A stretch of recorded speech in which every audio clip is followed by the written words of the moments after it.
eno ye alipota yembera bude okuva mu kitongole ky'eggwanga kivunaanyizibwako by'embeera z'obudde omwanze Kituusa Mohammed. Embeera budde ekyali ya mukalwe nga mwetabiseemu n'oluvu oluva eri obukiikakkono bwa Ssemazinga Africa olw'ensonga nti era waliwo empewo enkalu nga ziva zikkuta eri mu ddungu ly'Essahara nga ziseeya zoolekera ensi yattu. Bwe tugezaako ne tulaba ate ku mbeera y'obudde mu biseera okumakya tusuubira olufoyirize okusigira ddala ebitundu ebiri awo nga Wakiso ng'okibudde awo e Masaka so nga ate ebimu omusana gujja kuba nga gwaka.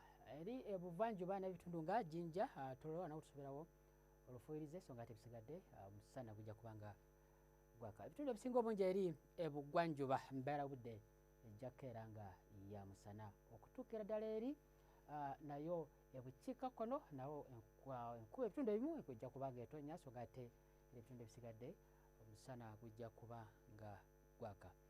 Bwe tugezaako ne tulaba ate mu biseera by'olweggulo nawo tujja kubaawo okuba entono awo ku ebitundu ebiri ku mbalama z'ennyanja Nalubaale so nga ate ebisigadde omusana gujja kuba nga gwaka. Ebugumu 28 Masaka Kampala eri Nakasongola 30 ate eri ebugwanjuba ebitundu ebimu era nga Tororo Jinja awo nayo era tusuubirawo okuba okutonnya olw'eggulu so nga ate ebisigadde Soroti omusana gujja kuba nga gwaka.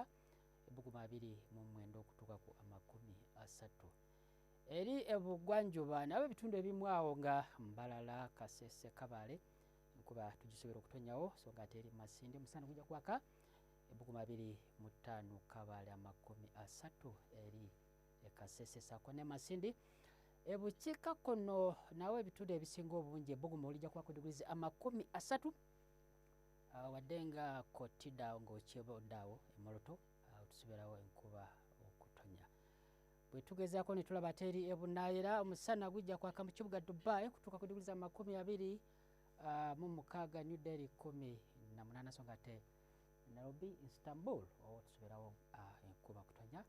Ebugumu ku 15 okutuuka ku 26. Tuyanza n'okubeerako naawe beera bulungi.